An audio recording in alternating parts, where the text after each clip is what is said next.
Hi, this is Reverend Sandy Haxton. I am the founder of Interfaith Lake County, and I sit on its board of directors. I'd like to talk to you about fear, resignation, and cynicism. Here at Interfaith Lake County, we have been teaching only one lesson: that no matter what your belief system is, whether you're a theist or a non-theist, Eastern, Western, Indigenous, Abrahamic, all promote love. All promote unity, inclusion, and acceptance of each other. There's only one lesson that we've been teaching. We've been around since 2016. We were incorporated in 2017. And although we've taken a swipe at it from many different angles, we have only taught one lesson. But what if the problem isn't knowledge-based? What if everyone knows how to do right? What if the problem is action-based? That just because we know how to do the right thing doesn't mean that we will do the right thing. I believe that the only way we can make a significant difference is to understand the underlying reasons for not doing the right thing. I don't believe these are knowledge-based reasons. I believe they are psychological reasons. I believe, in fact, that they're soul sicknesses or spiritual sicknesses. I believe that if we don't do the right thing, it's because of one of three reasons: fear, resignation, and cynicism. Fear is obvious. Recently, I was at a Torah study group at a local temple. The leader began the study group by stating, "I don't understand why millions of Indonesians hate Jews." What he was referring to was the fact that millions of Indonesians are Muslims, and that by extension, all Muslims hate Jews. I tried to explain to him. I said, there is nothing in the Quran that teaches hatred, and that in fact, the Quran commands that Muslims love everybody, no matter what their religion. At that point, somebody in the study group shouted out, "Never again!" He was referring, of course, to the Holocaust. Now, Muslims had nothing to do with the Holocaust. The Holocaust was caused by Christians. And there is nothing in the New Testament that promotes murder and torture. So, what is your response going to be if you are afraid of your neighbor? If you believe that your Muslim neighbor hates you because you're a Jew? I don't know how to dispel fear. But what if I brought to that meeting a Quran and a New Testament, and I educated them about Islam and Christianity? I don't believe it would have made a bit of difference.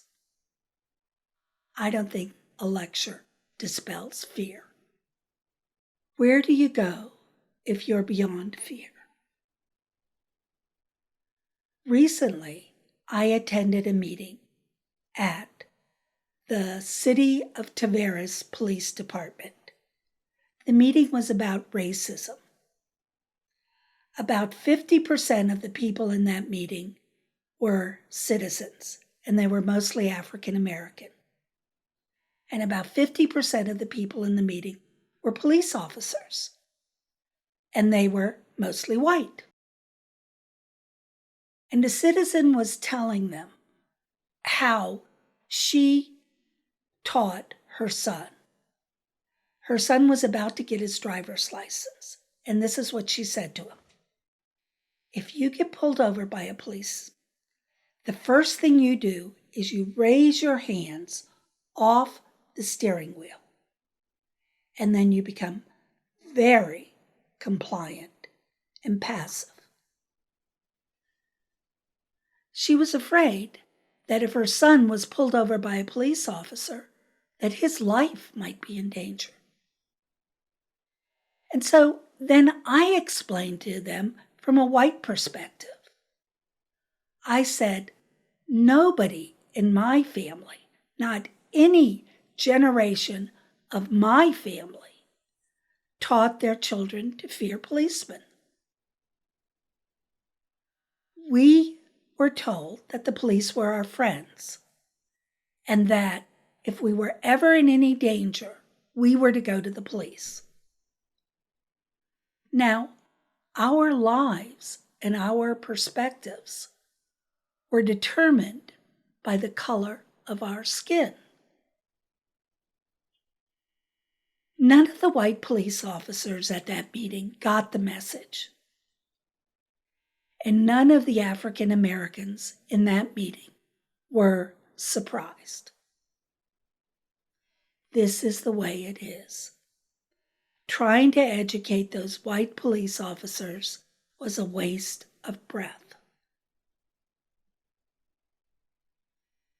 So what happens now if you are resigned that that is the way it is and nothing will ever change? And then what happens if you're an African American and some issue involving racism occurs in your community and your presence is necessary to take a stand? You're going to stay home. Not because you're afraid. You're well beyond fear. It's because you are resigned. Nothing makes a difference. And then what happens beyond fear and resignation? Beyond fear and resignation is cynicism. A cynic may believe that the reason there is so much evil in the world is because human beings are essentially evil. Cynics hate. And no peace prayer service in the world is going to sway them towards love. So what do you do? What if you are not motivated by fear, resignation, or cynicism? What if you do believe in love, unity, and inclusion? You take a stand. You show up.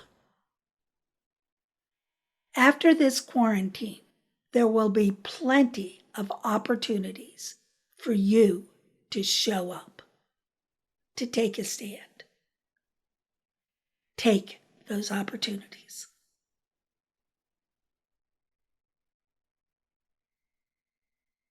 This is Sandy Haxton. Thank you.